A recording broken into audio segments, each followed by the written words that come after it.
Tonight, as I said, the talk is entitled, If I Were a Rich Man, Arabs, Oil Billions, and What They Did With It.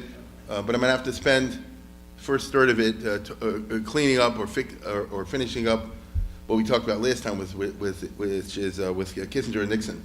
And then we'll transition into the Arabs. So by the summer... Yes? Oh, good, thank you. I'm an absent-minded professor. Yeah, we're going to have as you can see over here, we're doing, if you're interested, I hope some will be interested, we're going to be doing a little medical conference in my shul in a couple weeks on a Sunday night. And as you see, we have a bunch of distinguished physicians over there, and then there's me. And, well, I'm not a whatever. Anyway, you might find, those who've come to the ones we've done before always found them very interesting. I'm going to speak on a history topic. I'm a doctor of history, and when you're that, you don't want the other person to recover, right? You know what I mean? But I am interested, among other things, in the famous phenomenon of Italian Jewish history, in which you had real MDs, certified, who were significant poskim, in a world of kind of a Haskalah that we spoke about last summer, which is very religious at the same time, combined with a very serious education, but I'll just whetting your appetite. And the good news is unhealthy refreshments will be served. Okay. Now, thank you. Okay. I think I'm in charge of that. But anyway, now to get down to what we're here for tonight. By the summer of 1974, Kissinger, we spoke about this last week, was at the peak of his fame. Many of us will remember that, having pulled off the Syrian disengagement treaty in May of 1974. Just to give you a time frame, Nixon quits in August. So we're talking about May. By his tireless and endless shuttling and tireless and endless consulting with all the many different Arab heads of state, Kissinger made the United States of America the number one superpower looked up to in the Middle East. That's extraordinary. It was a dramatic reversal of the situation that Kissinger and Nixon had inherited when they came into office in '69.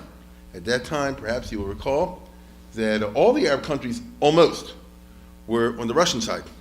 As a matter of fact, most of the Arab countries had broken off diplomatic relationship with the USA as a result of the Six-Day War.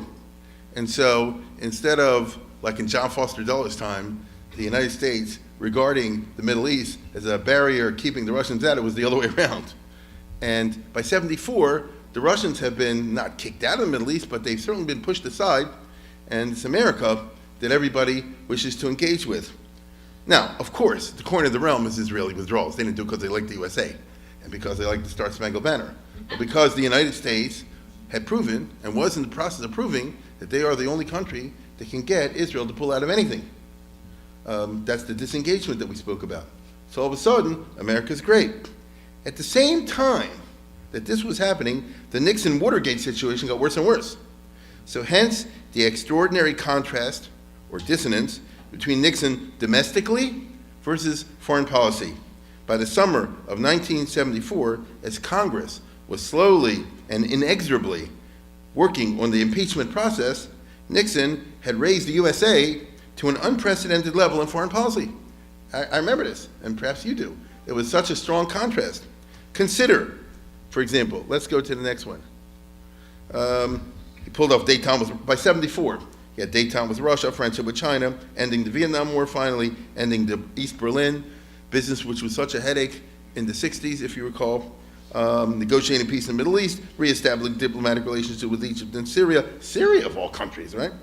Gaining popularity among the Arabs, even as Nixon supported Israel, right? They were cheering, as you'll see in a minute, the guy who just sent all the weapons and was continuing to send things to Israel. I mean, that's quite a remarkable level. Sadat, right after the disengagement agreement with Syria, in other words, in the beginning of June of '74, again, June, July, August. By August, Nixon is out. So the time frame is remarkable. In June, Sadat invites Nixon for a state visit, and he turns it into a mini version of the China visit. Okay? I don't know if you remember.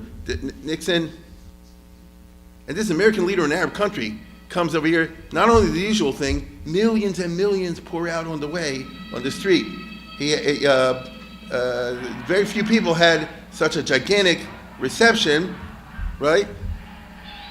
This went on for miles and miles and miles. Now, it's true in Arab countries you can get a rent a crowd. But as Sadat said, he said, I can't make them smile. No, seriously, you can go and do what you need to do. But here, Nixon was genuinely popular because the Arabs, at least at that time, not today, but at that time, wanted to like the United States. Okay? That's what you see over here. Okay, we can go to the different palaces. We can move to the next one. More unbelievably, from Egypt, he goes to Syria. Syria was a place they'll shoot Americans, and Nixon gets, of course, this big reception from Assad. In other words, he went first to Saudi Arabia, as you can see over here. It's King Faisal. This is in Damascus, of all places. Okay? Now, there you didn't have giant crowds, because in Syria they don't allow that under any circumstances. They're afraid things can get out of hand, and they're right. But by the standards of the Middle East, this was an enthusiastic welcome. Okay? When you consider how vicious the enmity had been,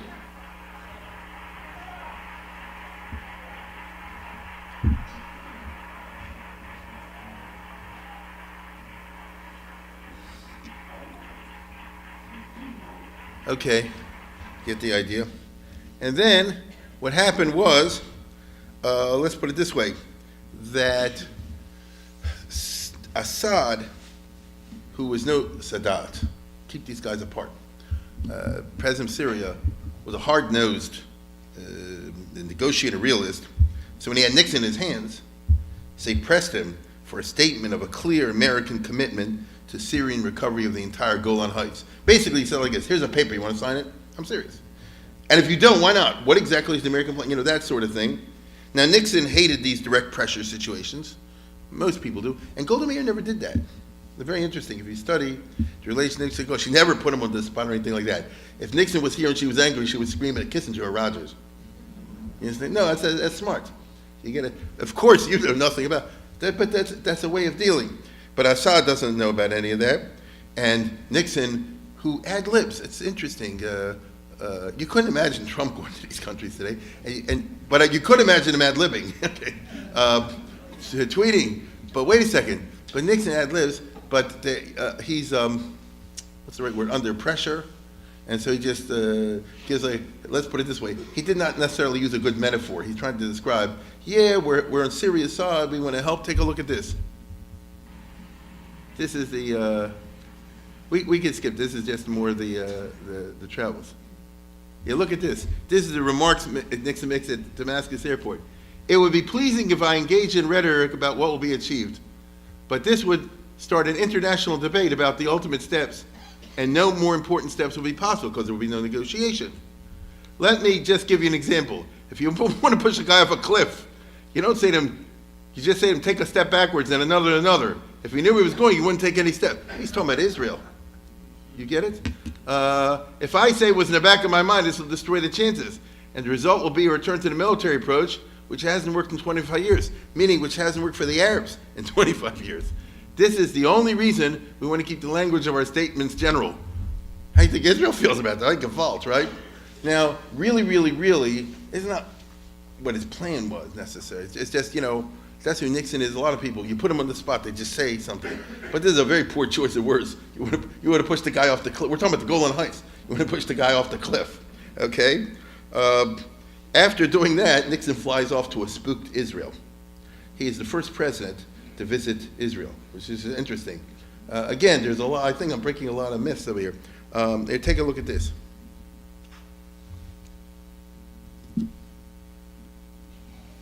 Right after the Yom Kippur War again.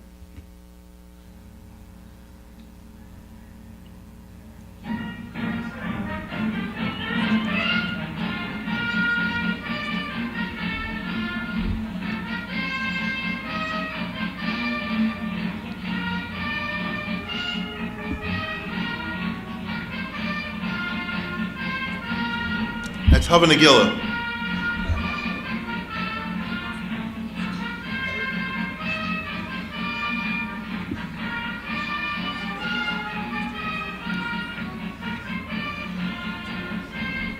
That's the president of Israel, Katzir, at the time.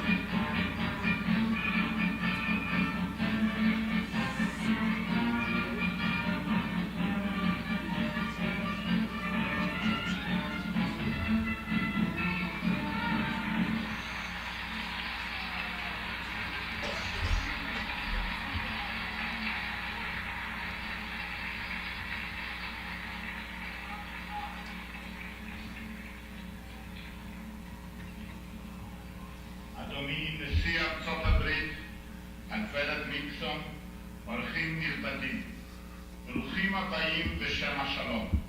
Your visit to our country is an occasion of joy as well as of great significance for us.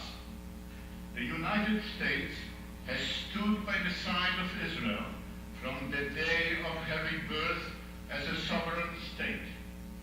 Throughout the years, the great American people have demonstrated their friendship. In hours of trial, we have enjoyed your sympathy and support, just as we always have benefited from your nation's generosity in helping us to advance our country and to bring a better life to our people. You personally, Mr. President, have demonstrated in a singular manner your amity and your constant readiness to come to our assistance. We shall never forget, Mr. President, that you stood with us in hours of grave perils as well as in days of opportunity and hope. And today, our hopes are that our people gathered from the four corners of the earth after centuries of persecution and decades of wars will be able to live as free men in peace and security. We are grateful to our great sister democracy and to you, Mr. President, for all that has been done and is being done to strengthen us in our national rebuilding. You will have some opportunity to observe for yourself what has been accomplished in transforming this once barren land into a fast developing and vibrant country. We know that you, Mr. President, regard the mission of peace in this area as an essential ingredient of the wider endeavor to build a world of structure of peace. On behalf of the government of Israel and the people of Israel, and in the spirit of the profound friendship between our nations, I bid you Baruch haba. It's a good speech. Well, Mr. President, Mr. Prime Minister, Your Excellencies, He's ad-libbing. Yes, ladies and gentlemen, it is for me, as I'm sure all of you can imagine, a very great moment to be standing here, as the President has indicated, as the first president to be here in Israel. And particularly so because our two countries have been joined together in friendship from the time of Israel's birth as a nation in our modern times. We have been through over these years some difficult times. During the period that I have served as President of the United States, we have been through some difficult times together. And I can only say that the friendship that we have for this nation, the respect and the admiration we have for the people of this nation, their courage, their tenacity, their firmness in the face of very great odds, is one that makes us proud to stand with Israel as we have in the past in times of trouble, and now to work with Israel in a better time, a time that we trust will be a time of peace. Reference has been made to the fact that this is the first visit of a president to Israel, the President of the United States. It is, of course, not my first trip to this land. I was here in 1966, and then at the very end of the June War in 1967. As I visited some of the troops, as I met for the first time the now Prime Minister, then Commander, and also Mr. Dayan and others who were leaders of Israel at that time, and particularly as I visited the hospitals where some of the wounded were, the wounded on both sides, I realized first how much Israel had gone through to defend itself in war, how much war cost not only Israel but also those on the other side, and how the goal of peace was one that was in the interest of both sides. In the interest of Israel, this nation enormous ability, enormous prospects, whatever the odds may be, but and people with the ability to go forward to heights undreamed of. If the terrible danger of war could be reduced and even sometime removed.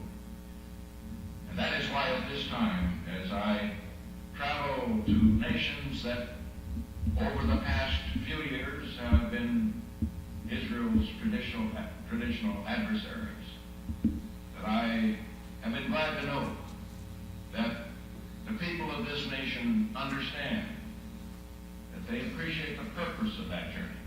The road ahead is difficult because the peace that we seek, that all nations in the area seek, must be one that is just, one that is equitable, one that provides the opportunity for each nation to maintain its independence and its security against all those who might threaten it. But we have taken the first steps down that long road. And now, working with our traditional friends from Israel, as well as with some of the other nations in the area who have indicated a similar desire to find a way to solve differences through peace rather than war, we believe the goal can be achieved. We are dedicated to it. We know that you, too, are dedicated to it. And I would say, finally, you are dedicated to it not because you have, as you look back over your history, any fear insofar as your ability to defend yourself is concerned, because you have demonstrated your courage over and over again. But you look forward to the achieving of this goal because you know how much more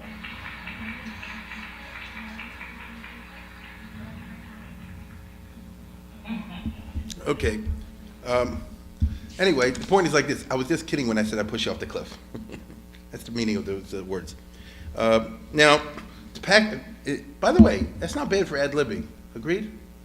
That's just impressive. No, I don't think politicians today can do that. They got to. It's just interesting.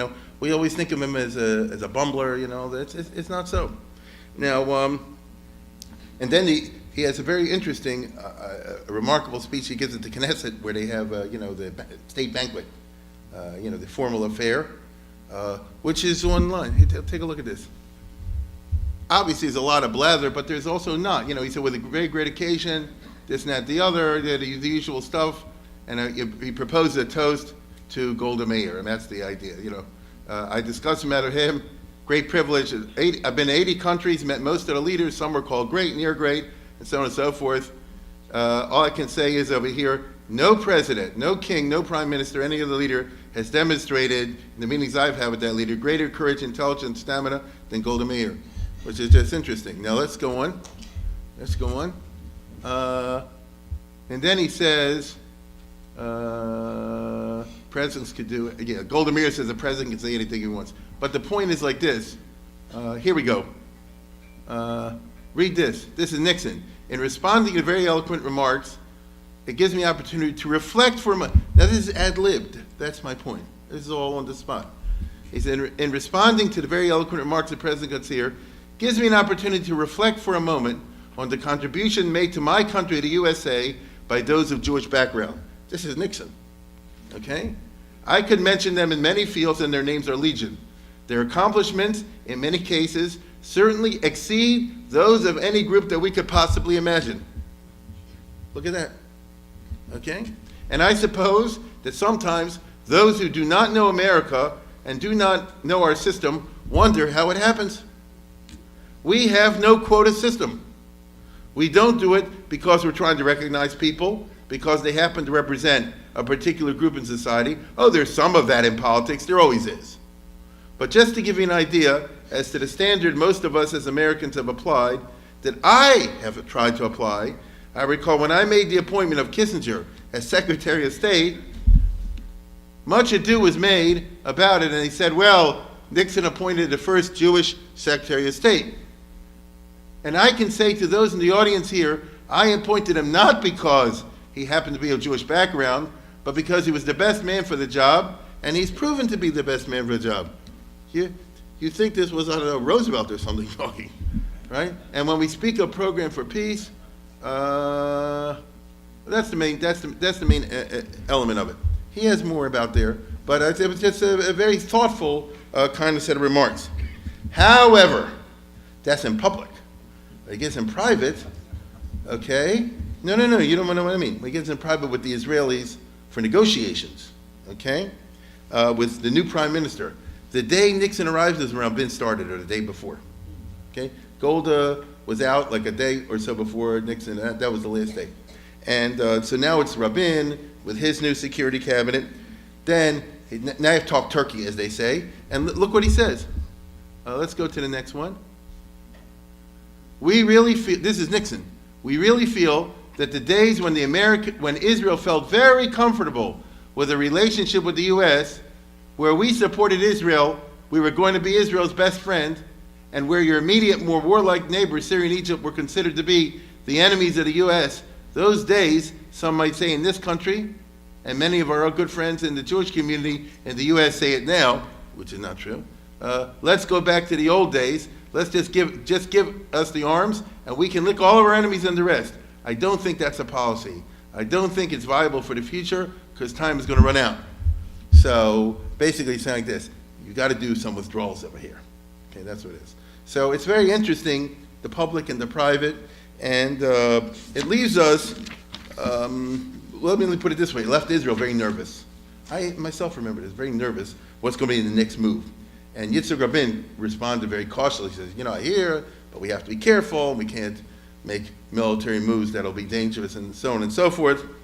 So you can almost say, will the real Nixon please rise? You understand? It's very interesting. And as a president, I'm talking about as far as Israel and the Jews are concerned, in my opinion, which I think you see reflected in my talks, Nixon was bad in word and good in deed. He certainly said a lot of bad things about the Jews, especially behind closed doors. No question about that. But he also said, but that's not all he was. And as I said many times, history is at least to me, very interesting in this regard, because it goes against simplistic black and white definitions. You can't simply, as we often do, paint someone because he or she did this time or said that time, and now you know who they are. Life is more complex than that. Great friends of the Jewish people turned out not to be. And enemies or perceived enemies came through when you wouldn't expect it. So I think Israel, for example, knows this very well because they had to learn this over the past 70 years. The Jewish people over thousands of years have had to learn this very well. And sometimes Achashverosh can save your life even though Achashverosh is an anti-Semite. That's the holiday coming up, isn't it? Achashverosh is definitely portrayed as an anti-Semite, and yet by the end of the story, because life is strange. And therefore don't sell anybody short, don't sell anybody long. Take each situation, you have to be optimistic, and you have to realize where the situation is. Now, we're almost done with Nixon. Like a Greek tragedy, Nixon will be gone in 8 weeks. It's the beginning of June of 74, what I just showed you. By early August, he resigns, but not without a Breuer's moment. I couldn't help but share this with you. Wait a minute. There's a movie, listen, you all know he went through a wrenching period with the Watergate because as it got closer and closer, it cracked up. That's what happened. I don't blame him. It cracked up, and emotionally and otherwise. And there are many books have been written about this. And the most famous is The Final Days, if you are old enough to remember that. And they made a movie, but I found this online. They made a movie with actors, you understand, The Final Days. And they have a scene here, and I got to show you, where Nixon is drinking and all the rest of it. And he calls in Kissinger like the night before the end. And he basically says like this, you're not a good Jew and I'm not a good Christian, but let's stop it together. And it really happened. You understand? It really happened. So it's a dramatization, but it goes to show you that famous expression about atheists in the foxhole. Take a look at this. This is the actor portraying Nixon.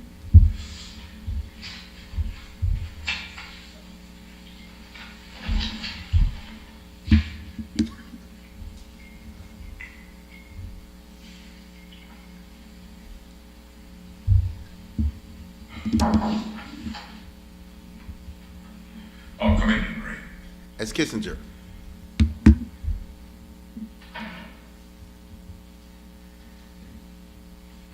Henry, I've decided to resign the presidency effective noon on Friday. We'll need to notify foreign governments tonight, immediately. And I would like to send special messages to the leaders of China and the Soviet Union and the Middle Eastern countries. I'll see to it right away. They'll be asleep in Cairo and Tel Aviv. 8 weeks ago, they lined their streets in the thousands, tens of thousands to cheer me. That was a great triumph, Henry. It was. 8 short weeks, triumph to disaster. Henry, I'm not sure I'll be able to resign. Can I be the first president to quit office? Whatever you decide, you will always be respected as one of the finest statesmen this country has ever known. Do you think history will treat me kinder than my contemporaries? Certainly. Definitely. When all this is over, you will be remembered for the peace you have achieved. All foreign leaders regard you as a man who has shown the greatest distinction in international diplomacy. Watergate is not going to change that. Your reputation is secure. Yes, but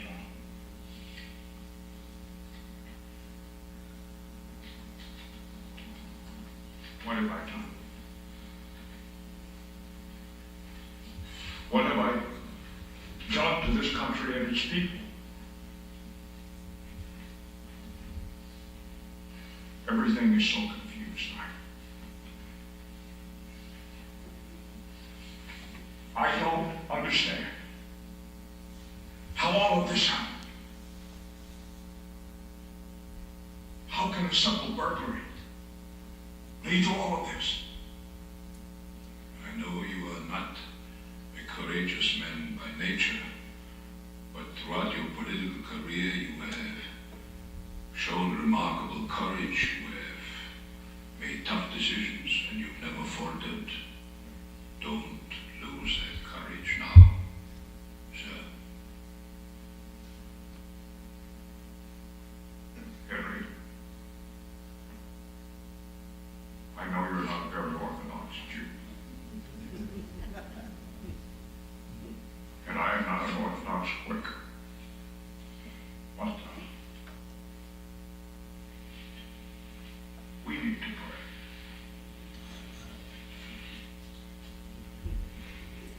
God,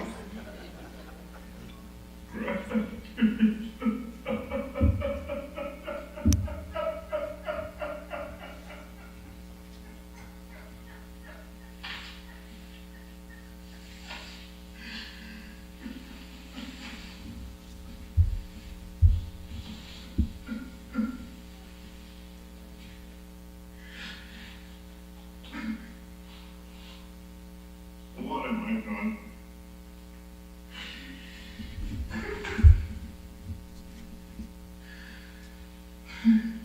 Nixon had set himself a goal beyond human capacity to make himself over entirely, to create a new personality as if alone among all of mankind he could overcome his destiny.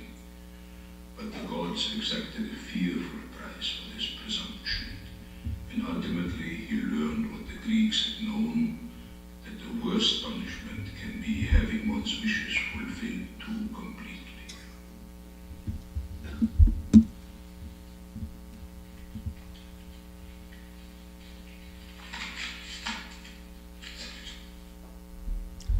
That's the Jewish spin on the end of Nixon. As it ended, so Nixon, the next day, I think, resigned. I think many of us remember this.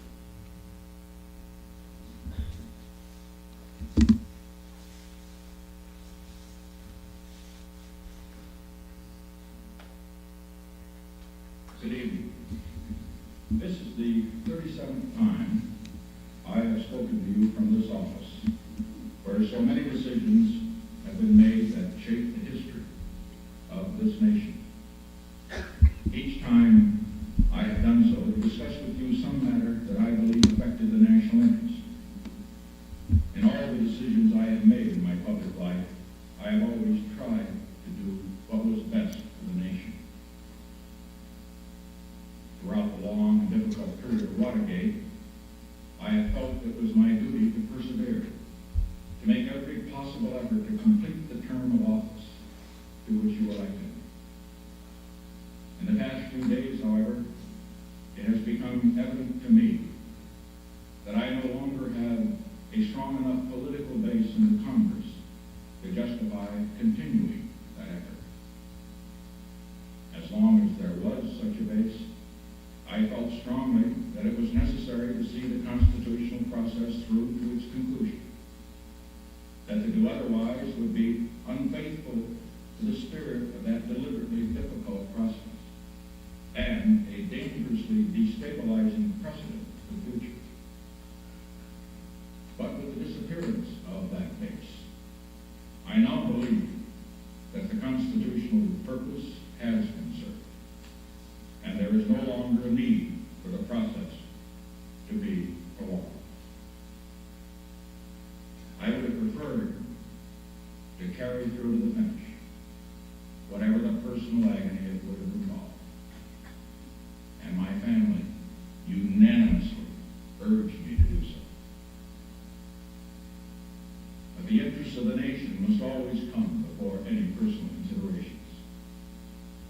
From the discussions I have had with congressional and other leaders, I have concluded that because of the Watergate matter, I might not have the support of the Congress that I would consider necessary to back the very difficult decisions and carry out the duties of this office in the way the interests of the nation will require.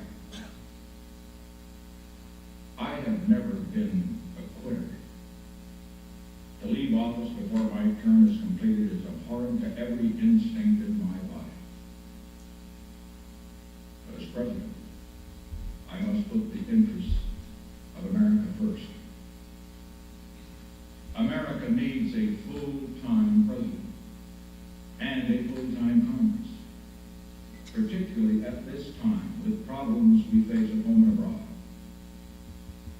To continue to fight through the months ahead for my personal vindication would almost totally absorb the time and attention of both the President and the Congress.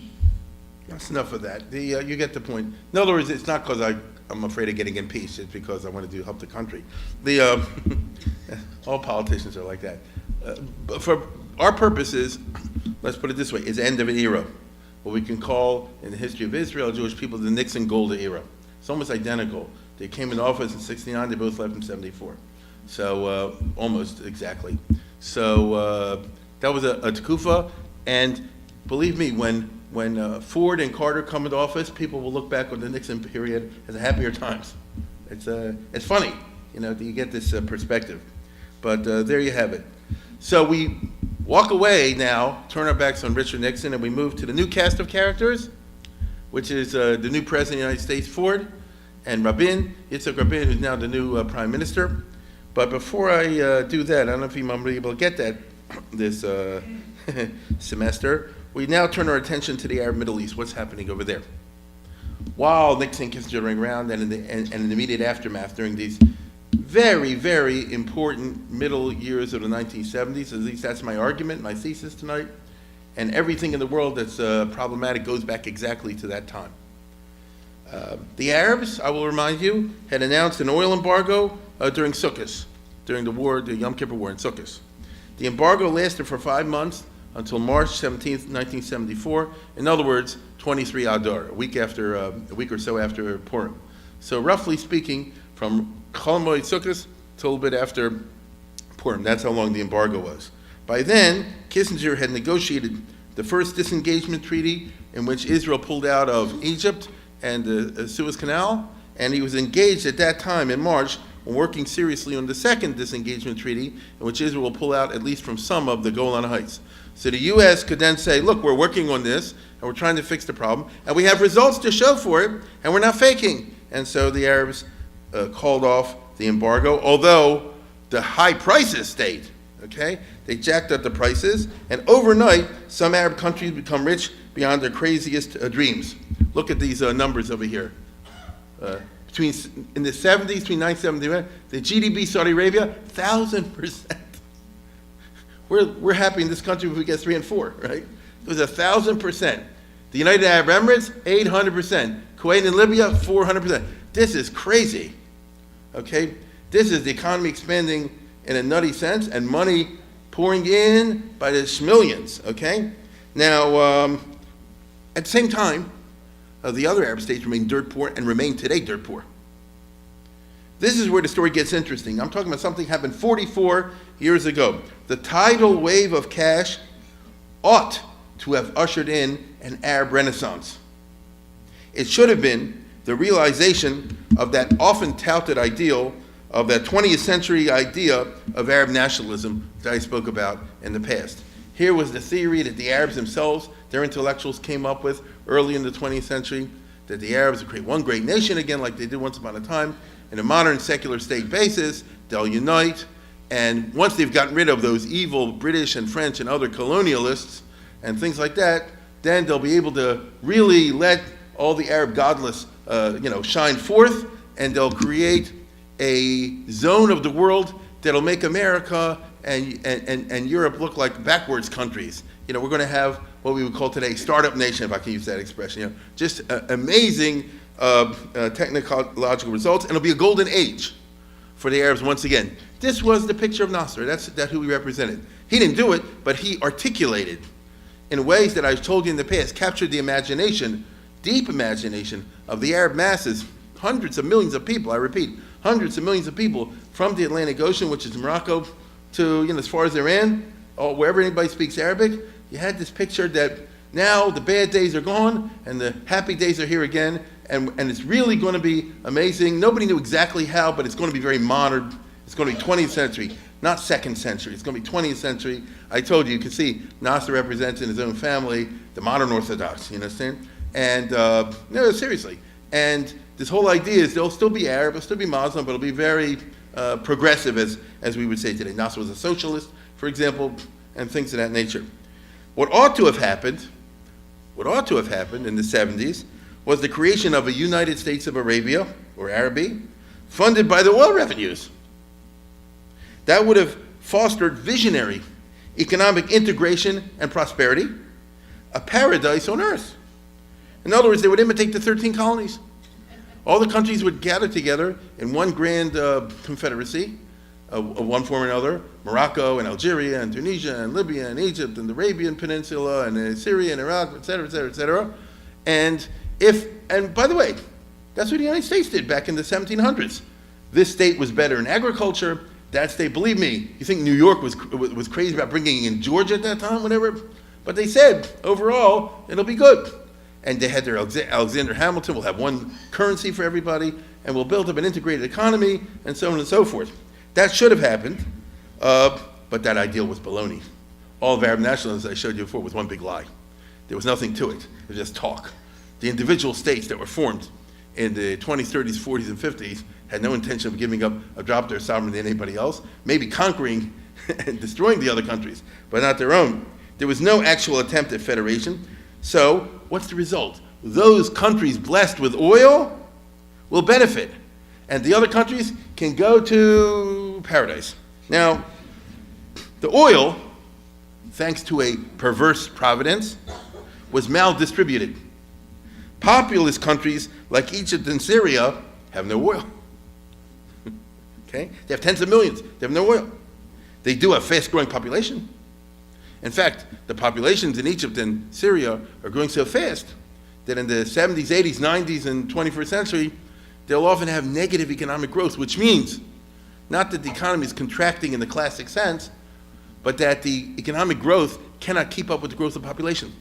So the net effect is that of contraction. I hope I didn't lose you by that. But You get what I'm saying. The bottom line is it's bad. So it's weird. The countries that have the oil don't need it, so to speak. They're the countries that have the big population don't have the oil. Underpopulated countries like Libya, Kuwait, the Gulf sheikdoms have zillions. They don't need it. Okay? Let me put it this way. What was the population of Saudi Arabia in 75 in the middle of all this oil junk? The answer is 6.5 million. And they get all that. And next door is Egypt with 60, or at that time 40 million. You understand? Egypt will get nothing, and these guys get everything. In other words, the Arab state system was Baruch Hashem, was profoundly dysfunctional. Okay, from Israel's point of view, and it's therefore you can see this Egypt has 40 million, Libya has 2.5 million. Libya has all the oil, Egypt has none of the oil. But in the old days, Egypt would simply conquer, take over Libya, and then we can use all that oil for the 42 million people. Because for a growing country like Egypt, they need all that oil money just to keep even on a decent basis. Agreed? Just on a decent basis. None of that happens. More basic even than that is what I always call the Koheles factor. Okay? As you know, the biblical book of Koheles raises very interesting questions. And to put it in modern terms, what would you do? What would you do if you won the Powerball lottery? Right? Don't have to work anymore? Hundreds of millions. So what the heck do you do for the rest of your life? It's a fair question. And Koheles raises a question. At that point, you better go to college and get a degree in philosophy. You understand? Because then you go straight to St. John's and read up the classic of philosophy to determine how does one determine what he or she wishes to do in life, and how you define the good life, the constructive life. Or do you sleep for the rest of your life till 12 every day, because you can now. And then you roll out of bed and you go, I don't know, the Goldberg Bagels for the rest of your life. Okay? And then you go back and take another snooze, and then you watch a movie, or 2 or 3 or 4 or 5, and then you go out to eat somewhere. Now, some people tell you like this, that's a good life. For the rest of their life, Monday, Tuesday, Wednesday, Thursday, you see where I'm going? What do you do? Now, most of us, Baruch Hashem, don't have that problem. We're all poor. We got to work for a living.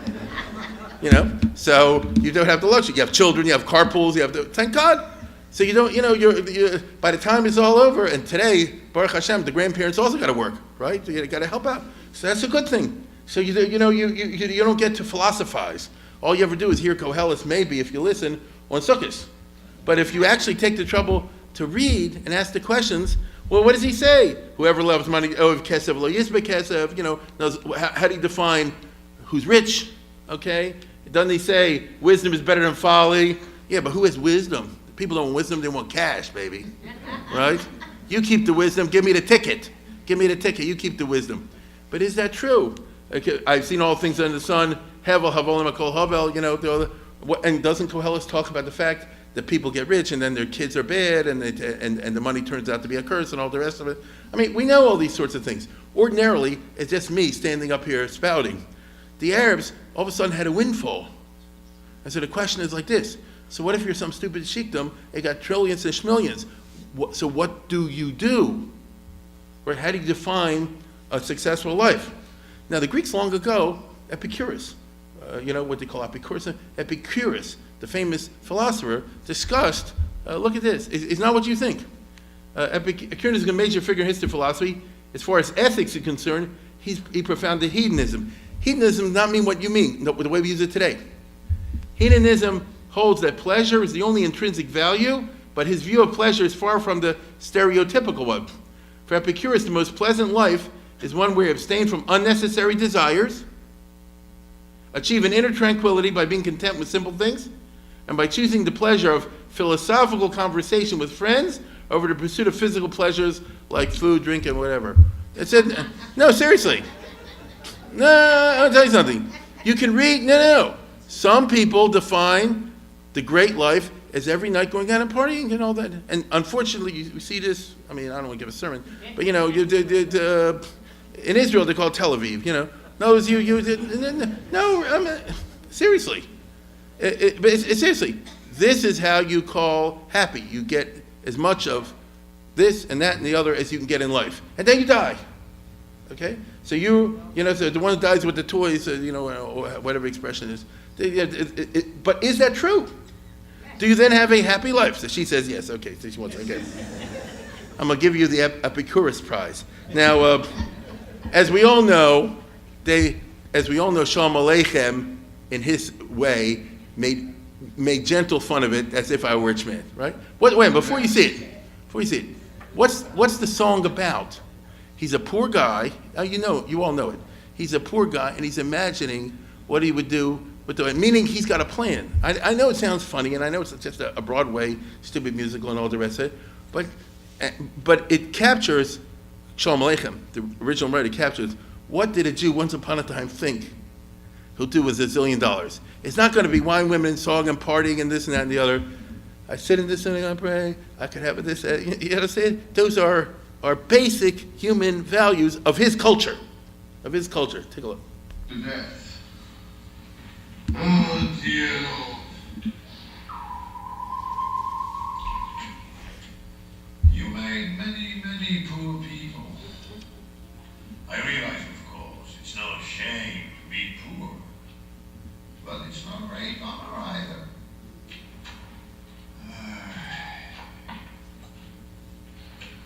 So what would have been so terrible if I had a small fortune?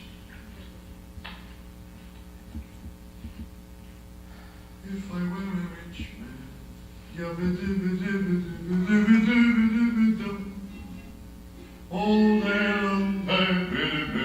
Now listen seriously. if I were a wealthy man, I wouldn't have to work out.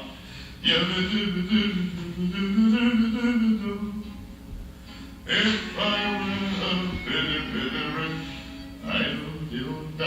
idle man, I'd build a big tall house with rooms by the dozen, right in the middle of the town. A fine tin roof with the real wooden floors below. There would be one long staircase just going up, and one even longer coming down, and one more leading nowhere just for show. I fill my yard with the chicks and turkeys and geese and ducks for the town to see and hear, squawking just as noisily as they can, and each shouting will land like a trumpet on the ear, as if to say, here lives a wealthy man.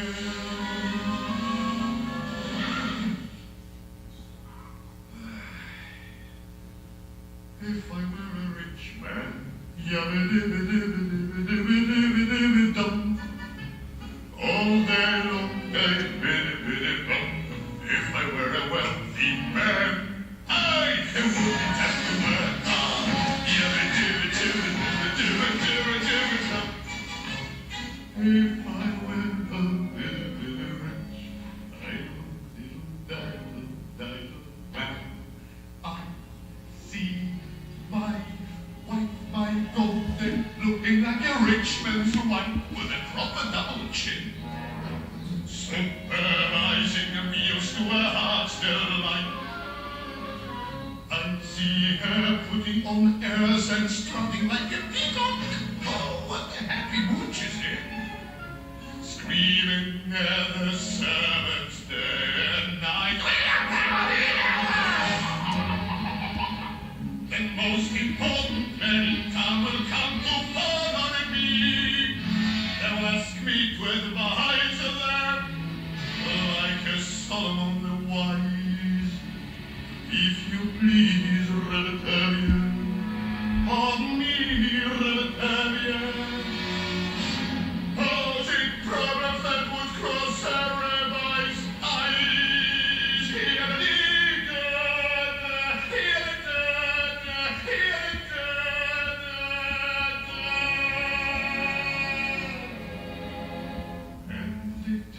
Make one bit of difference if I answer right or wrong.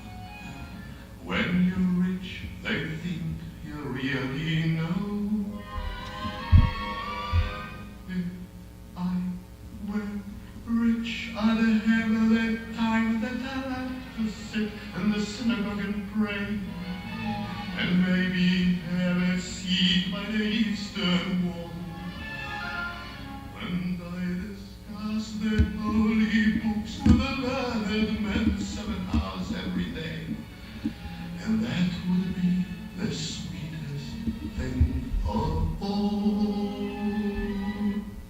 She's got a plan, right?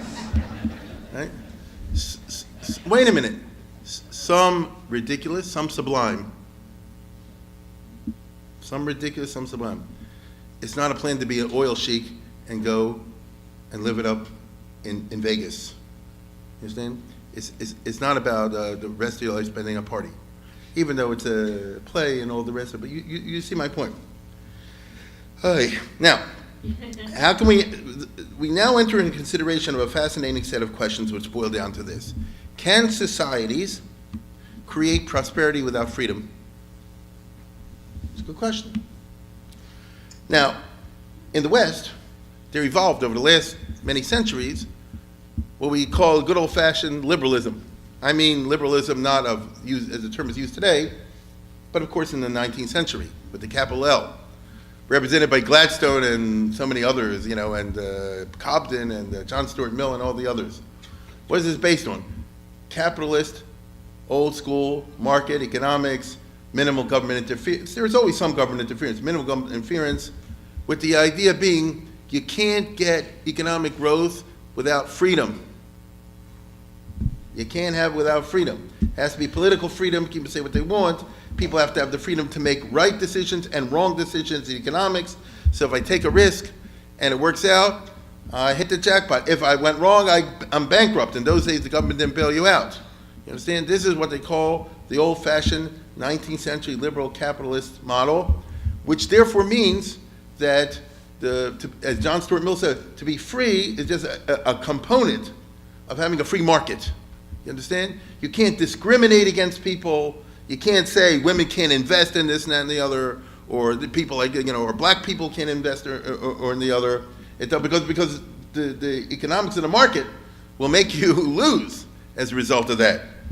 And 19th century liberalism carried as a core component of that freedom, religious freedom. Okay? As I say over here, let's go to the next one. How come Germany, of all countries, eventually gave the Jews complete civil rights? Bismarck, of all people. He wasn't a liberal. He certainly was no Thomas Jefferson. Bismarck, after all. He actually had on his card, this is how he said, Prince von Bismarck, a hidebound reactionary. That's how he liked to define himself. But he said, it was 1869, 1870, he says, Germany cannot become economically progressive and expand if it has religious discrimination. I don't like the Jews any more than you do. I don't want them in my club and all the rest of it, but we cannot have a situation in which the state interferes in what people actually believe. If you're a constructive member of society, if you pay your taxes, they say today, and obey the laws, then you can engage in any area of economic activity, you can move wherever you want legally, you can move wherever you want, you can go to any college, university, technical school that you want, and get involved in any situation you want. And unfortunately, that is the price that is necessary to have the natural economic forces cause a prosperity and expansion. And by the way, it worked for Germany like a charm, didn't it? Okay? From the time Bismarck did that, the German economy was 10% a year. Hear what I said? And German Jews, for example, created General Electric, that was Rathenau. They created the entire petrochemical industry, the Jews did. The big shipping industry, Albert Ballin. I mean, in other words, there were rewards for this sort of thing. And most of the countries in Europe, when they granted, as they did, religious civil rights, freedom to the Jews in their countries, did so on the basis of economic considerations. There's only one country I know that did not do it on basis of economic consideration, that's the United States, because it was created beforehand on basis of human rights. It's a different notion, right? It's coming from a different place. But all the European countries ain't coming from that place. They're coming from cash. Okay, that works too, if you're the beneficiary. And so, capitalism therefore requires democratic government. That was the lesson of the West.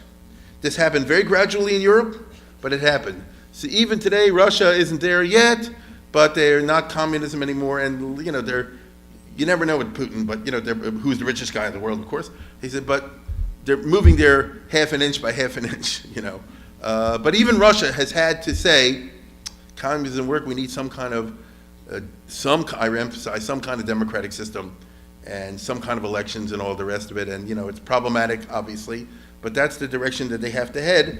And to the degree they do, they move forward. To the degree they do not, they're backwards, right?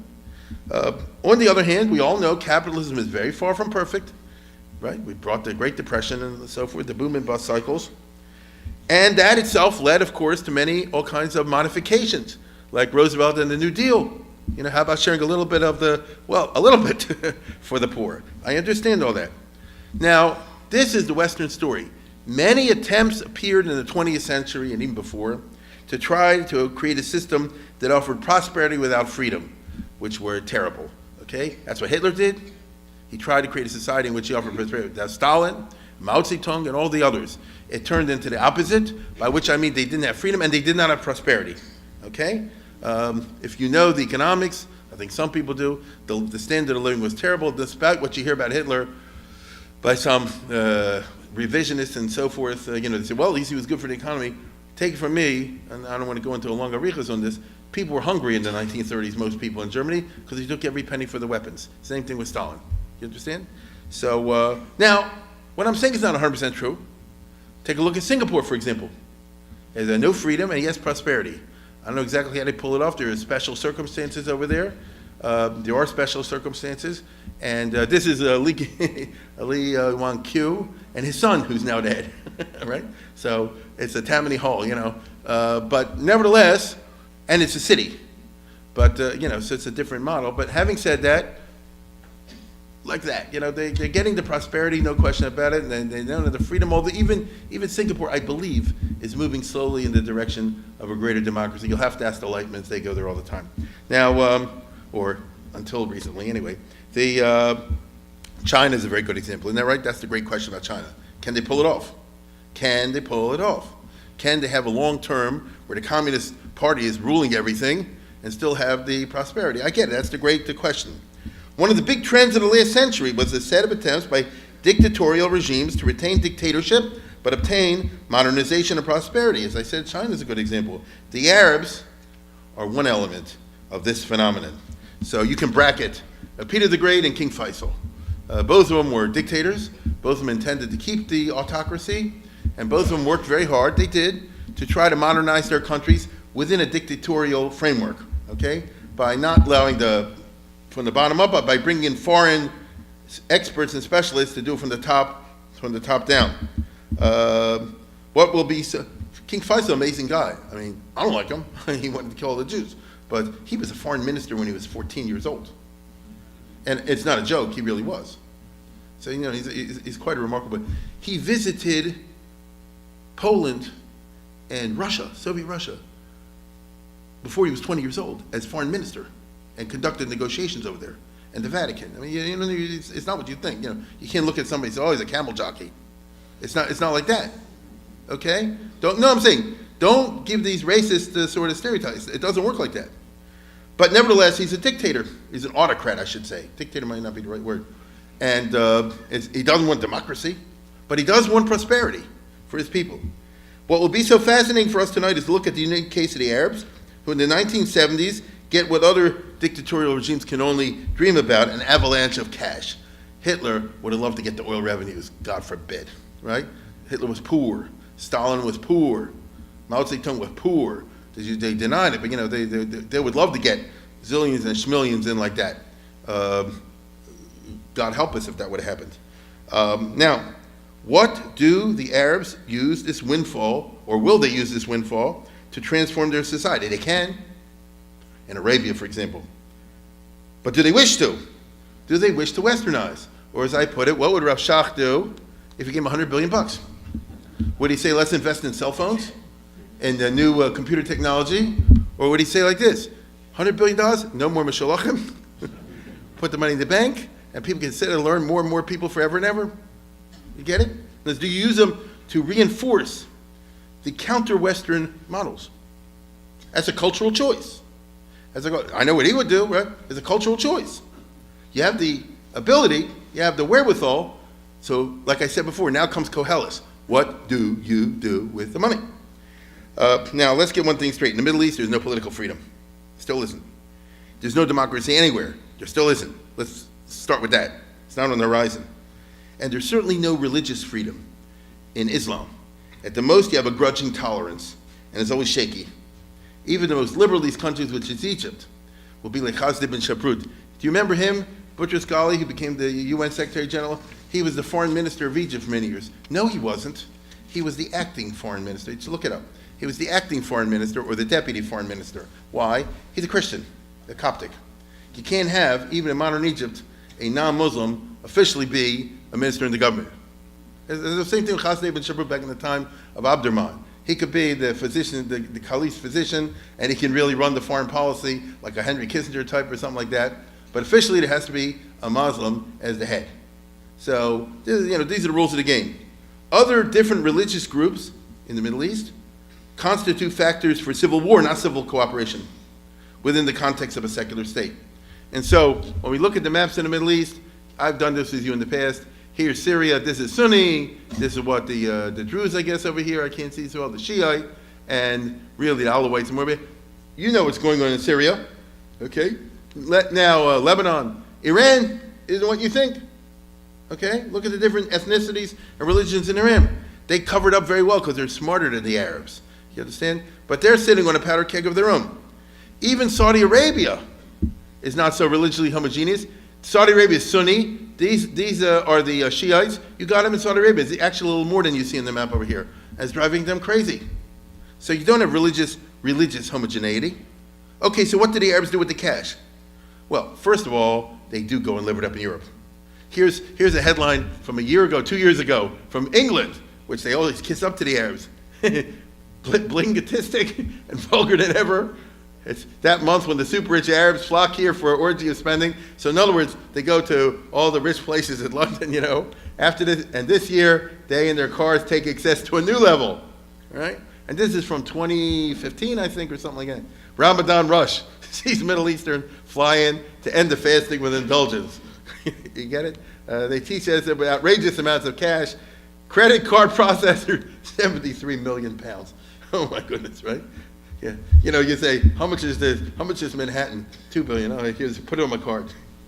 Okay, it's American Express, and so on and so forth. Night Lord Super parades rev up outside Harrods and Harvey Nichols, and he goes on in the next page. Do we have the next? Yeah, look at this.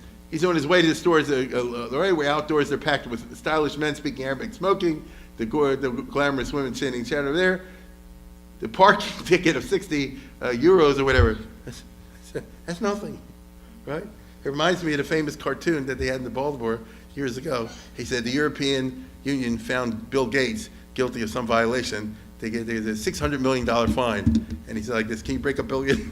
The cars, look at that gold plate. So that's one way of doing it. No, it's outrageous consumeristic spending, which is perhaps, let me tell you something. I could understand if this happened in 1975, but not in 2015. Get what I'm saying? In other words, if this was the first reaction to the avalanche of cash, so okay, you can understand. It's not right, but you can understand. It's 40 years later. 40 years later, meaning this is part of the culture. Okay? Now, this is a road to perdition, like Spain's golden age. What happened with Spain? Back in the 1500s, they took over the New World. They had all the gold mines of Mexico and the Incas in Peru and places like that. I mean, no, there's endless gold that they just shipped off to Spain. And what did Spain do? They bought goods from England. Okay? So the money started with King Philip and ended up with Queen Elizabeth. So if they're all going to Harrods, the money's starting off in Arabia and ending up in London. Agree? You see what I'm saying? So that's number one. Now, we can't be too censorious. We Jews have our own flashy tendencies. We too are Middle Eastern by origin, with all the negatives that go along with it. I have a yard site this week for my father, so I'm putting together the right Torahs. I happened to come across a Kli Yucker, who's one of my favorite commentaries, or the oldest Ephraim anyway, and who was a strong social critic long ago. A lot of what you find in the Kli Yucker is actually from, he was a famous orator, speechifier back in the 17th century, and he always often criticizes the flashy indulgence of the Jews of his time. As you look on there, I'll read it to you, and he's always very brilliant. So, happened to be, I'm doing something about Edom, so at the beginning of Dvarim, God says to Moshe, don't attack Edom when you're on your way to Israel. Pnu lechem tzafona, head north instead. So literally, Pnu lechem tzafona means head north. But tzafon in Hebrew also means hidden, does it not? Like tzafun barech, yeah? So tzafun, so Pnu lechem tzafona. So what does that mean? When you face Edom, hide your wealth. Does that make sense?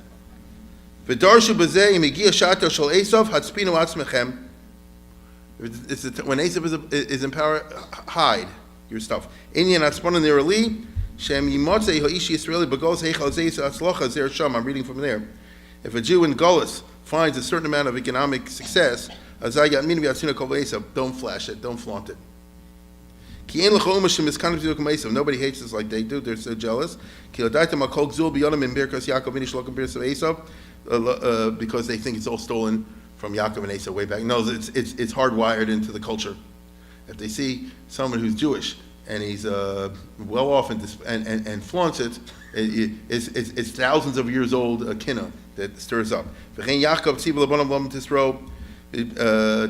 said when you go to Egypt, don't show off your wealth to the sons. Because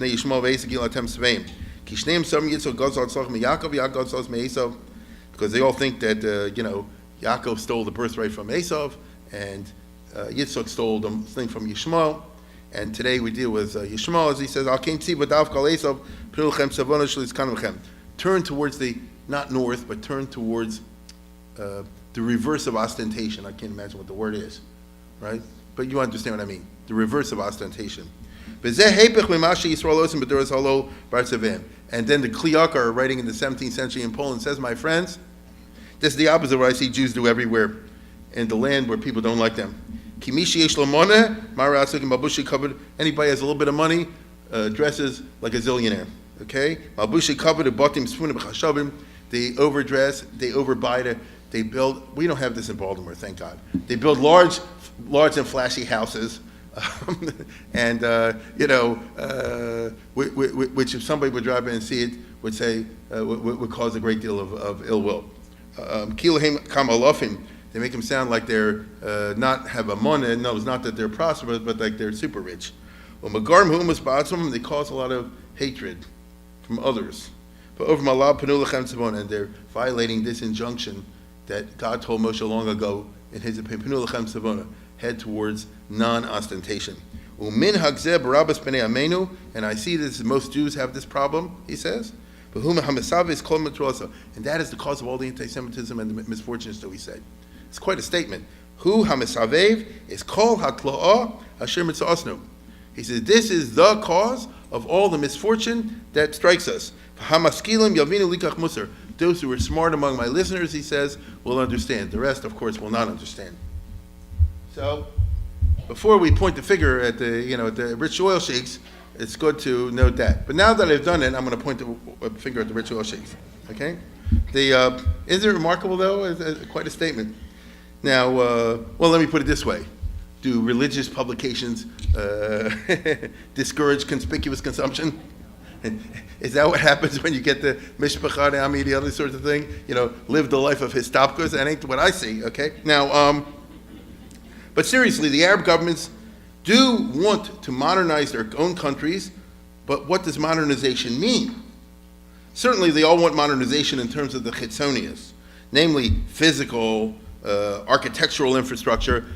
This is not Manhattan. This is Abu Dhabi and Qatar and all these kind of places. I mean, they're building up a physical infrastructure like crazy. Interestingly, they do want modernization in terms of schools and universities, but that's tricky. They want the benefits of technology without the liberal and secular cultural values that created the civilization that produced the technology. But how does one do that? That, my friends, is one of the existential questions of our time. If the Muslims ever figure out how to do that, we're in big trouble. But in the 1970s and afterwards, in the years we're speaking about, it was mainly about school buildings, physical infrastructure, things like that. They do not want a Hebrew U. Hebrew University is a bastion of Western secular culture. Maybe the front people don't like that, but it's a bastion of Western secular culture. That's what it is. The Arabs don't want something like that in Mecca, in Jeddah. That's not what they want, okay? Do the Arab states want to industrialize? That's so old school. Poor countries like Egypt and Syria and Jordan do. But rich countries with small populations like Saudi Arabia or Libya, I mean, with 2.5 million people and $1 zillion coming in like Gaddafi, you want to industrialize? What does that mean? Not so pushing anyway to compete in the international market. Even an industrial giant like the USA in the 1970s is beginning the long and painful process, my friends, of deindustrialization. Have we not radically deindustrialized, deconstructed our industrial base in the last 40 years? Is that what happened? You tell me how many factories, big ones, in Baltimore, Maryland, went out of business. That once upon a time you could walk downtown and in the Harbor Place, you know, in those areas, and you saw huge areas that employed thousands of people. Not anymore. Okay? So it's kind of the wrong move to start classic early 20th century industrial gigantic plants in the 1970s. The Arabs not going to be able to compete against Bangladesh and so forth. Then there's the attitude, which is not ununderstandable, called, I don't want to do menial labor. If you're in Saudi Arabia and all this money's coming in, I don't want to do menial labor. Due to the actual labor, I mean the physical labor as well as white-collar jobs, the rich Arab oil states will import millions of Egyptians, Lebanese, and Palestinians to do the manual labor and also to staff the educational system and the lower bureaucracies. All the elementary school teachers, middle school teachers, and high school teachers in the 70s, 80s, 90s, and maybe even today come from places like Egypt, because Egypt is overpopulated and they have free universities. Egypt still has free universities. So what happens to mean free universities? You always have an oversupply of different types of professions, right? And one definite one you have is oversupply teachers. Right?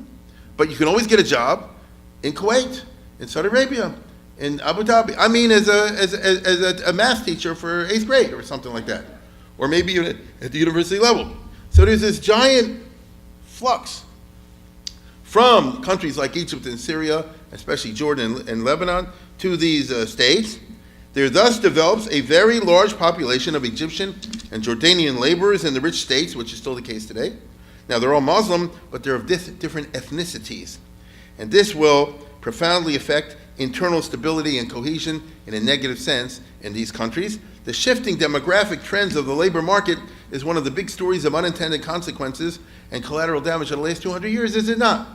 How did all the Jews come to the United States of America? The Tsar of Russia started oppressing them in the 1880s, and next thing you know, they're running to America. The USA didn't want so many at that time. President Benjamin Harrison sent Andrew Dixon White, the founder of Cornell University, a very famous person, a liberal, to go to Russia and say, please ease up on the Jews, because every time you squeeze them there, they come here. Now, fortunately for American Jewry, I would say, the Tsar Alexander III and his successor said, no, we're not going to give up on the Jews. And they're beating up the Jews. And that's why most of you, if you were, where's Herman there? That's why most of the family came here 100 years ago. You're lucky you ducked the 20th century, as I said, because Europe was not the place to be in the 20th century. But you understand what I'm saying? You know, political decisions, cultural decisions affect gigantic demographic trends of millions of people moving in different places. So the bottom line is what happened. The rich countries bring in a vast horde of poor workers who, under the direction of American and European architects, engineers, and technical experts, physically modernize the infrastructure most impressively. Highways, buildings, things like that. But with the physical comes the spiritual, does it not? In this case, will the modernization result in the diminution of fundamentalist Islam as it has on Christianity and Islam? On Judaism, I mean. Modernization has impacted and resulted in the diminution of fundamentalism in Christianity and Judaism in the last 200 years. True or not? Fundamentalism everywhere depends on cultural insularity, does it not? All of a sudden, Western TV, movies, books, foreign travel, atheism, material sex, the whole tidal wave of modern Western culture was about to be admitted into previously forbidden Muslim territory, and you're in the year 1975. Can Islamic fundamentalism fare better under an acid critique of secularism than Judaism and Christianity, who were devastated by it in the last 200 years? Can Islam, for example, answer historicism? What about religious coercion, which is a fundamental feature of classical fundamentalist Islam and is a no-no in the Western culture? This was all pretty sudden, happening now in the 1970s thanks to a tidal wave of cash. This was unlike the West, where the process I'm speaking about happened very gradually over centuries and organically, with change happening when the public was ready for it little by little, idea by idea. That's the history of the West. They're always pushing the envelope. Maybe you like the direction it's pushing, maybe you don't like. It's got nothing to do with it. I'm talking about the trend of the society, okay, of the culture. Here in the Middle East, it was sudden, and therefore was experienced as a violent spiritual invasion. I'll say it again. In the Middle East, the religious Muslims experienced what I'm talking about as a kind of a rape. And the societies, pre-modern until the 1970s, still had a very strong frum factor, including all the ulema, all the priests and the scholars, knows all the Islamic religious establishment, as well as many others. These types reacted very strongly. My friends, the history of the last 40 years is the history of this powerful reaction, which today threatens the very existence of modern Western civilization itself. Or am I wrong? All of the radical groups that you have today derive from the 1970s reaction. It's quite a statement I just made. All the groups, Al-Qaeda, ISIS, Taliban, you name it, Muslim Brotherhood, all the sorts of things, they all come from this angry reaction to the 70s. You never heard about it before, right? So where does Osama bin Laden come from? Just from this. Where does the ISIS business come? All from this, right? I mean, it's very important to understand what I'm saying, because I'm calling your attention, or trying to the most important historical event of our lifetime, even though we didn't see it at the time. It's what dominates the reality and the dangers under which we live. See, because communism is gone. You don't have to worry about that anymore. And people figured, when communism is gone, so, we can all live happily ever after. Turns out, you got rid of one monster, and you got another. And to be perfectly honest, nobody knows which one was worse.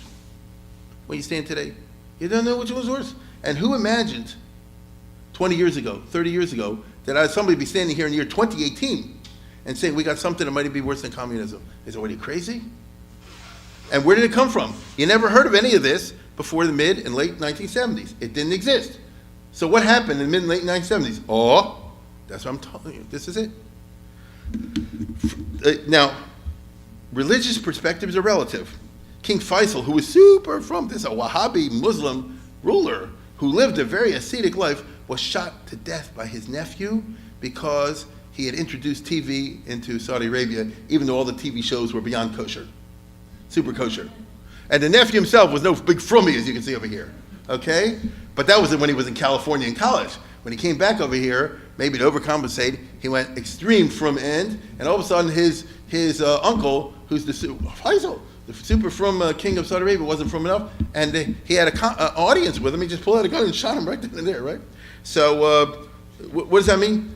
Don't be surprised at radical jihadist perspectives.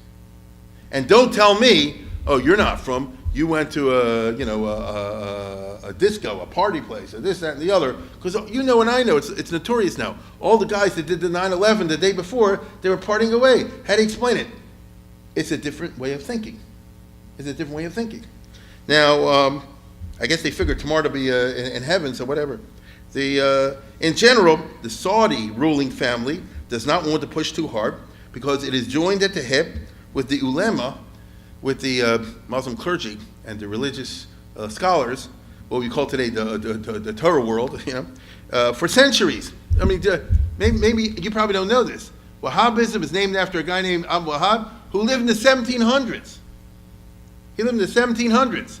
He started a reform movement, and this is in Arabia, before, in remote parts of Najd, which is in Saudi Arabia, advocating a purging of widespread Sunni practices like veneration of saints, visiting of tombs and shrines, all which are practiced in the Islamic world, but he considered them idolatry, impurity, innovations. No, he's super duper duper from. And he formed a pact with a local leader, a guy named Ibn Saud. This is in other words, the Wahhabis and the Saudis go back to the time of Queen Anne, to the early 1700s, okay? And eventually formed a pact with them, offering political obedience, abolished protection, and the propagation of the Wahhabi movement, power and glory rule of man. The alliance between these two was durable. The House of Saud continued to maintain its religious political alliance with the Wahhabi sect next 150 years, and so on and so forth. No, it's still there today. So I want you to understand a little bit, a tiny, tiny drop of the history, which is this is nothing new. This is who the Saudi royal family is a deal. We'll back the yeshivas, and then you let us do our thing, okay? The legitimacy of the regime in Arabia, which is a priceless asset in a non-democratic government, depends on their not going too far. The support of the Orthodox and ultra-Orthodox Muslims gives the regime its popular support. You get it? In the mosque, they'll tell you the king is a legitimate ruler. God wants him. So if you tell him 10,000 mosques, if I'm the king, I want to keep that up. With the gush of money, the flus gush, foreign Christian technicians are flooding the country now in the 1970s. Rich people are starting to drink booze, secretly scoffing at fundamentalism. The country has become Sodom and Gomorrah in the eyes of the very religious. In an angry reaction, there begins to form groups of Saudis and other Arabs who proclaim that the kingdom has gone off the derech and is now illegitimate. This is not a joke.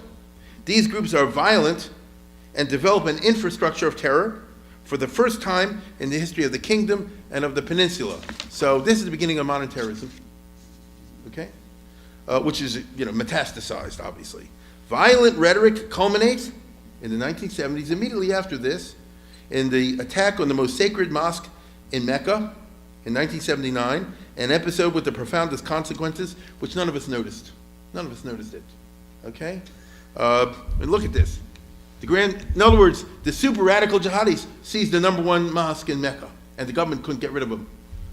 The Grand Mosque seizure occurred in November and December of '79 when Jimmy Carter was there, and extremist insurgents called for the overthrow of the government. And the Masjid al-Haram, that was the number one mosque and so forth, and arriving one of their leaders, who's supposed to be the Mashiach, I mean it, the Mahdi, and he called Muslims to obey him. For 2 weeks, the Saudi special forces plus others fought battles to reclaim the compound, and I'll tell you right now, the government couldn't handle it. They evacuated you can put the video on. I'll explain as you see. The Saudi government evacuated the city. You hear what I said? They evacuated Mecca. Think about that. And that's in the season of the pilgrimages. Then they besieged and assaulted the mosque because the guys were inside. But they were repulsed for 2 weeks. In other words, the Saudi Arabian army couldn't break in. In the end, this is very embarrassing. They had to call, and they lie about it today. They had to call in the French. See, you couldn't bring in America. They called in the French commandos that they took it, but it's a violent. And by the way, they couldn't do it without getting a shilah and a tshuva, I promise you, from the head Muslim posek at that time, who very reluctantly gave permission, and the French commandos had to convert to Islam before they're allowed to go in. Meaning they had to undergo a ceremony. They didn't mean it, on the spot. And these elite troops conquered the Biz Mosque in room-to-room fighting. It was a big Khilul ha-Islam. So much so today that the Saudi Arabians said like this, it was the Pakistani. We brought in Pakistani commandos. You get it? Because they're at least, what? They're Muslims. You get it? So that's bad enough. Kedai Bizan Vakasab, to say called the French of all people. Okay? Now imagine this business. I'll tell you again, none of us noticed this. Because you can't trust the news. They usually get the big stories wrong. They miss them. I'm serious. I know everybody's stuck on it, so what are you going to do? But they really make gigantic boo-boos all the time. And this is an event of the largest historic significance, because from this one starts all the terrorism. You get it? From this starts all the terrorism. The reaction of the regime, after it was all over, the guys were eventually killed by the French. The reaction of the regime was to show how frum they were. Meaning, the king at that time, King Fahd, said, we got to go to the right. Get it? In order to appease this group, you can't wipe them out. We have to regain our legitimacy by prohibiting things. No, from now on, women can't drive. There has to be segregation in the coffee shops. Everything. They turn to the right religiously. And number two, and this is the most devastating, the government seriously bankrolls the exporting of Wahhabism, which is a cancerous move from which we're all suffering. Because the Saudis want to turn, it's like the best example, even though it's not the same thing, best example is like Chabad. They want to take every shul and turn it Chabad. They want to take everyone. No, whatever the nusach is there, they'll give you money and you'll switch to you'll take their imam. I mean, Baltimore, Maryland, as well as Baltimore, Ireland, and San Francisco, and Rio de Janeiro, and Johannesburg, and all around the world, wherever there are mosques, which are religious places for worship, the Saudis come in, and they've been doing this since the 70s, and they'll say like this: here's money. We'll build you a double-sized building. We'll build a school with an excellent secular curriculum, but we'll handle the religious curriculum, and we'll provide the rebbeim and the text and all the rest of it. But you also have to change the davening to Nusach Hari, because in Wahhabist Islam, they do it to them. I mean, this is important to them, you know. How you pray with the hands this way and that way and bowing and all, those are important. We Jews are the last people that can make fun of people for considering little things important, you know. So it matters to them. But what happens is that these places all become then headquarters for the Wahhabism and therefore the jihadism that emerges out of it. That's the problem.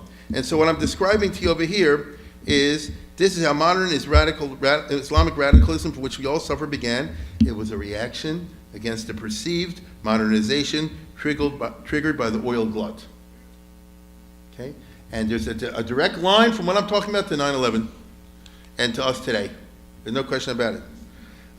By the way, I might remind you, the people who did 9/11 were Saudi Arabian.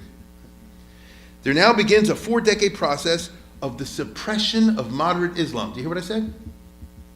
There now begins a 40-year process, and it's not over, of the suppression of moderate Islam by the non-moderate Islam. This is an internal business, which is a hugely important phenomenon. Even groups, as we know unfortunately, of westernized Muslims will find that their kids are turned on by the ISIS videos. How many people ran to join the ISIS in Syria over the last couple of years? It's notorious. It's from London, it's from New York. The father's a doctor, a professor. The kids had the best schooling. They go, you know, like you say, to Gilman or something like that. I kid you, you know that. And then they see these horrible videos and they don't consider them horrible. And they run off and join. So this, and it all goes to the 1970s. There now begins this process. The West is blind in general to this development. It's a cancer that grows and is not noticed.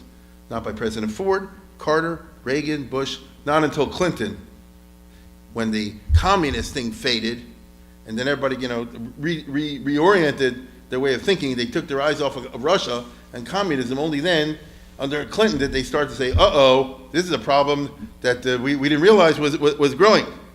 The communists are clueless. Otherwise, the Russians would not have invaded Afghanistan in 1979. Look at our perspective on that today. None of us realized it at the time, but the Soviet invasion of Afghanistan, of the fundamentalist Muslim country, was something the West should not have reacted to. Adrabah, go invade all these countries. You want to take over Arabia? Gesundheit hate. The Soviets were swallowing a hornet's nest. Adrabah, we should have said, Bavakasha, invade Pakistan. You want to rule that? Invade Iran. You want to rule that? Can Russia swallow that? They would have given Russia 20 Vietnams. Now, we all thought at that time, I remember very clearly, the Russians are invincible and they're so powerful and they can handle anything and all that. It wasn't true.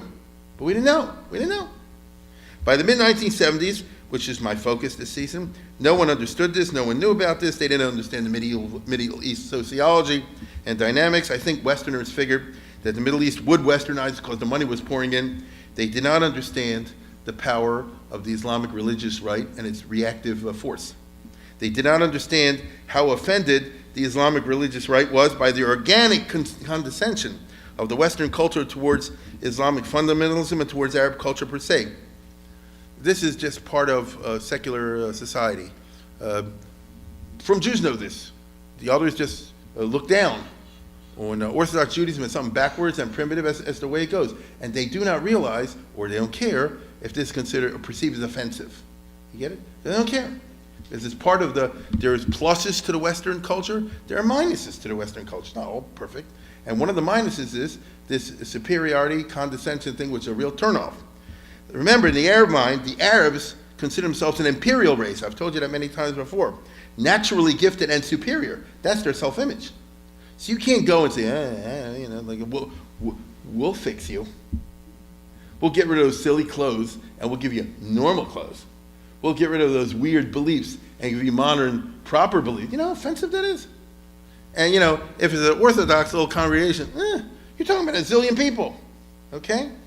Now, in the course of the modern era, the Arabs realized that they'd fallen behind the West. Evidently, it was the result, though, as I've told you many times, not of their fault, but of an evil and insidious plot on the part of the West. Hence, the West and its culture is the great enemy who must be destroyed to make the world safe for fundamentalist Islam. That's how they see it. This was new, because the old, normal, regular Islam viewed the West as a place that Islam will conquer one day, Mashiach side, possibly distant future. For the moment, you can live with them in peaceful coexistence. In Islam, they got to take over the world. But it doesn't have to be today. It doesn't have to be tomorrow. It can take a while. So that was what they called the moderate. The new radical Islam does not see things that way. The Mashiach now. We will destroy the non-Islamic things now. And that's the world we live in. Has this not become the dominant reality of our time? Because we're talking about the 1970s, it's important to recall that for Westerners, the Cold War was the dominant reality. Right? Thinkers in the West and in the Kremlin could not help but filter the new reality emerging in the Arab and Islamic world through the lenses of the Cold War, which in retrospect was an unbelievably myopic way of processing reality. In other words, in Washington they figured, the rise of radical Islam is great. You know why? It'll help undermine the Soviet Union in the stands. Turkmenistan, Uzbekistan, Kazakhstan, Kyrgyzstan, Tajikistan, these are all part of the Soviet Union. Good. Bring in all the extreme Muslims you can, because that'll undermine the communism. It's true, but then, and the day after, but the United States said, well, we're too busy. Okay? In Moscow, they thought along similar to the reverse lines. Good, we can use, the Russians said, for disinformation. We can spread the word, and they did, that America is the one really undermining the Islamic religion, and they want to take over the oil wells and this, and that, and the other. So, now what the two superpowers should have done was what? Join forces against Hitler again, like they did back in the Second World War, because there's a bigger threat to both of them. It wasn't perceived that way. And history, like everything in life, is about perception, not only what the reality is. It's what you perceive, okay? Instead, Ronald Reagan supported Osama bin Laden in the 1980s in Afghanistan, or am I wrong? Right? Look at this. Here's Reagan. What does he say? These guys are the moral equivalent of America's founding father. Look who he's talking to. You understand?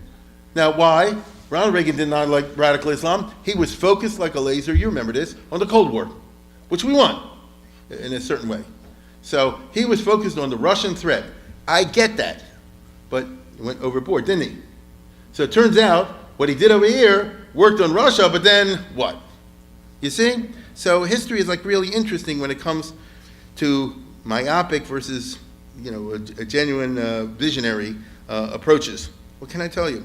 I myself, much younger, recall reading interviews with Mossad guys in 1981. It still sticks in my memory with Ehud Yari, who used to do these articles. The Mossad agents were warning about what was going to happen after Afghanistan. In other words, the war in Afghanistan lasted until 1988, 89. In 81, they said, oh my God, we're creating a monster over here, because all these people are being sucked in from all over the Arab world, the Muslim world, to come to fight in the Russians in Afghanistan. And then when it's over, what are they going to do? What are they going to do? They're not going to go home and watch TV? The intelligence agencies understood, but this message was not absorbed by the decision makers who were focused on the Cold War. So you see, the oil windfall of the mid-1970s led to unexpected, terrible consequences, right? The world, you didn't have this back in this, when we were young. You didn't have this kind of stuff, right? Right? This is new. This is not the old still surviving. This is new. And by the way, that's without them actually possessing state power anyway. They don't own any state. Look all the trouble they make.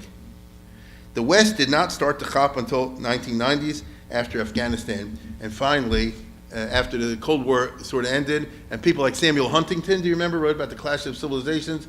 And for the first time, Western intellectuals began. I'm talking about 1993 or so, 1984. They began to say, what is happening over here? Right? And you see the world is now not being divided between free nations, unfree nations, communist nations, non-communist nations, but along ethnic and religious lines. And that we need a paradigm shift in how we understand the international scene. And many in Washington today haven't done that, and they're still thinking one way or another in the old terms. I mean, this is notorious, as I think everyone knows. Okay, now, I'm almost at the end. I just want to raise the question, how does this affect Israel in many ways?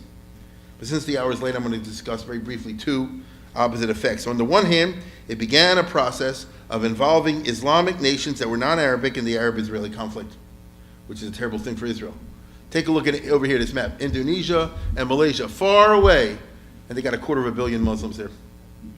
And now they're radicalized, for the most part, and energized, and they can't wait to join the next war against Israel.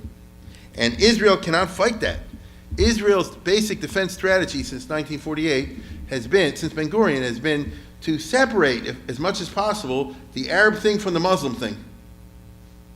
This is a fight between, if Israel can help it, this is a fight between Israel and Jordan. Or it's a fight between Israel and Syria. Or a fight between Israel and Egypt, or a combination of those two. Can't be every Arab country, every Muslim country, we start having battalions of Mauritanians come at us, and Nigerians, and Indonesians, and Pakistani, and Uyghurs, and I don't know, Tajikistan, and Turks, and you can't handle that, you see? And now, because of the developments I'm talking about, because this radicalization, which was assumed a very profound religious form, it obviously speaks to them, this is happening. On the other hand, the development of the jihadist doctrine has actually, in the short term, been good for Israel. Because what is the basic fundamental jihadist doctrine? First, the big statement, and then the big Satan, and then the little one. When Osama bin Laden says America first, he doesn't mean what Trump means, okay? But it's not funny, right? And by the way, it's very smart. If you get rid of America, Israel falls from Mamela. You see? Now, by the way, that's a big chesed for Israel, if you understand what I'm saying, right? Because if all those groups were turned like a laser in Israel, what would they do? What would they do? This is to be really good for Israel in the short run, but not in the long run. So now we come to the question of how the Arab bonanza affected specifically the Arab-Israeli conflict, particularly the Israeli-Palestinian conflict. But Baruch Hashem, we're out of time. That's the subject for next week. Good night.